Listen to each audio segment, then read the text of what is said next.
안녕하세요. 반갑습니다. 미술전시 해설가 김찬용입니다. 오늘 저희 세 번째 만남의 시간으로 80대 청년을 만나다 데이비드 호크니에 대해 좀 이야기를 해드려 볼까 합니다. 사실 나이가 들어갈수록 인간은 어쩔 수 없이 좀 보수적으로 바뀌고 또 삶의 사이클에 익숙해지다 보니까 지쳐가는 경우가 많이 있죠. 근데 그런 상황 속에서도 끊임없이 도전하는 예술가 이 데이비드 호크니의 삶을 간단히 정리해 드리면서 우리도 한번 그 자극을 받아볼까 라는 생각으로 호크니를 좀 모셔왔는데요. 데이비드 호크니 하면 보통 국내에서 혹시 미술을 좋아하시는 분들은 수영장 시리즈란 작품으로 워낙 유명해서 사실 2019년 서울시립미술관에서 테이트와의 협업으로 더 큰 첨벙이라는 작품이 국내에도 소개되기도 했었는데요. 혹시 미술 낯서시더라도 미술 관련 뉴스를 우연이라도 한번 보신 분들은 사실 호크니의 수영장 시리즈 중 예술가의 초상이라는 작품이 경매에서 한국 돈으로 1019억 원에 판매가 되면서 작품 한 점이 1000억이 넘는 작가이다 보니까 실제로 아직까지도 조형 예술가를 제외하고 나면 살아있는 작가 중 평면 예술가로선 제일 작품을 고가로 판매한 예술가다 란 타이틀을 가지고 있는 게 데이비드 호크니이기도 합니다. 이 호크니는 영국 브래드퍼드라고 우리나라로 치면은 서울 출신이 아니라 지방 출신이라고 생각하시는 게 맞을 것 같은데요.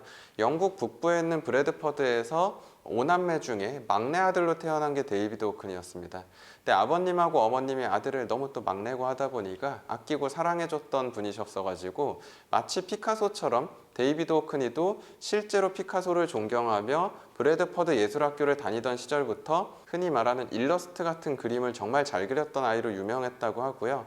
참 이게 스승을 또 잘 만나는 게 중요한 게 그 브래드퍼드 예술학교에서 호크니를 가르쳐줬던 선생님이 요즘 느낌으로 얘기하자면 재능이 뛰어난 선생님이어서 지역의 예술 고등학교에서 가르치다가 서울대 미대로 강의를 나갈 수 있는 상황이 된 거죠. 그래서 런던에 있는 로열 아카데미 강의를 하러 이제 런던으로 떠나게 됐을 때 부모님에게 권유를 했답니다. 이 아이는 재능이 워낙 뛰어난 아이니까 브래드퍼드에만 있게 하지 말고 런던 보내서 미술을 배우게 하면 좋을 것 같습니다. 해서 로얄 아카데미에 또 진학을 해서 예술가로서 많은 것들을 배우게 되고 그 이후에 미국까지 가서 새로운 예술들을 경험하고 돌아온 이후 팝아트라는 예술을 시작으로 지금은 하나의 장르에 국한되는 사람이 아니라 야외에서 다양한 풍경을 그리기도 하고 새로운 기술을 이용한 예술도 선보이면서 많은 이들에게 감동과 영감을 주고 있는 게 사실 데이비드 호크니입니다. 그래서 제가 변화한다고 얘기하는 이유가 보통은 과거에 이렇게 붓터치로 그림을 그리기 시작한 예술가들은 죽을 때까지 그 물감으로 그리는 예술에 집착하는 경우도 사실은 많이 있는데요. 근데 호크니 같은 경우에는 요즘에는 카메라를 이용한 영상 작품도 굉장히 많이 제작하고 있고요. 특히나 아이패드 드로잉이라고 해서 20여 년 전에 스티브 잡스에 의해서 스마트폰 기능이 등장하고 아이패드라는 기술이 나왔을 때 이걸 바로 또 미술 재료로도 사용했었던 사람입니다. 참 따뜻한 감성의 사람인 게 요즘도 이분은 80대 중반이 훌쩍 넘으셨는데도 아름다운 풍경이 있거나 햇살 좋은 날에는 아이패드 꺼내서 그림 그린 다음에 우리나라로 치면 카카오톡 같은 메신저로 친구한테 그 아이패드 드로잉 보내주면서 막 메시지 써준답니다. 오늘 날이 너무 좋아서 그려봤어. 좋은 하루 돼. 하고 보내준다는데요.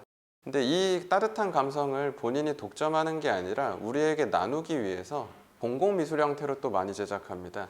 친구한테만 이런 걸 보내는 게 아니고요. 혹시 이것도 언론에서 보셨을 수 있는데 수선화 시리즈라고 해서 2020년 팬데믹으로 우리가 격리되고 한창 힘들던 시절에 데이비드 호크니도 프랑스 노르망디에 갔다가 격리해야 되는 시즌이 있었답니다. 거기서 아이패드 드로잉으로 수선화를 그려서 사람들에게 공개하며 이 힘든 시기가 곧 지나갈 겁니다. 힘내십시오. 하고 무료로 작품을 공개하기도 했었고요. 더불어서 이게 너무 장기화돼서 2021년에 이 팬데믹이 끝나지 않자 세계 주요 도시 5곳, 런던, 뉴욕, LA, 도쿄, 그리고 서울에서는 이 코엑스 사거리에 있는 가장 큰 전광판을 빌려서 5월 딱 한 달 동안 저녁 8시 21분이 되면 본인이 아이패드로 그린 미디어 아트 작품이 3분 동안 딱 재생되게끔 했었습니다.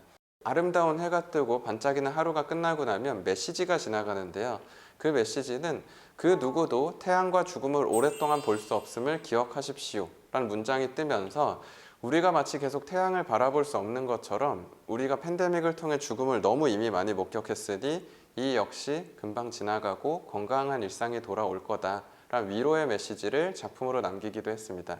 특히 이 데이비드 호크니가 올해 또 큰 이슈가 되고 있는 이유 중 하나가 올해 2월에 영국 런던의 라이트룸이라는 이름으로 본인의 미디어 아트를 이용한 미디어 아트 작품 공간을 만들었고요.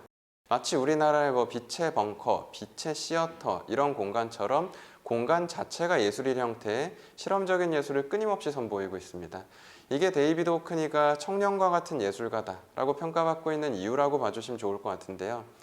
80대 어르신 예술가가 자기가 익숙한 물감이란 재료뿐만 아니라 아이패드, 카메라, 미디어 기술, 혹은 공간 설치 작품까지 이렇게나 다채로운 기술을 통해서 새로운 예술을 선보이고 있기 때문에 그의 이런 도전 정신 자체가 우리에게 귀감이 되고 있고 단순히 좋은 예술 작품뿐만 아니라 그의 삶 자체가 예술이다 라고 또 평가받고 있기 때문에 여러분도 호크니 전시 마침 국내에서 지금 또 진행도 되고 있습니다. 작품도 한번 만나보면서 호크니를 통해 나도 나의 꿈에 새롭게 한번 20대의 마음으로 도전해볼까? 이런 용기를 얻어보시길 좀 추천드리면서 오늘 준비한 영상은 또 여기서 마치도록 하겠습니다. 시청해주셔서 감사합니다.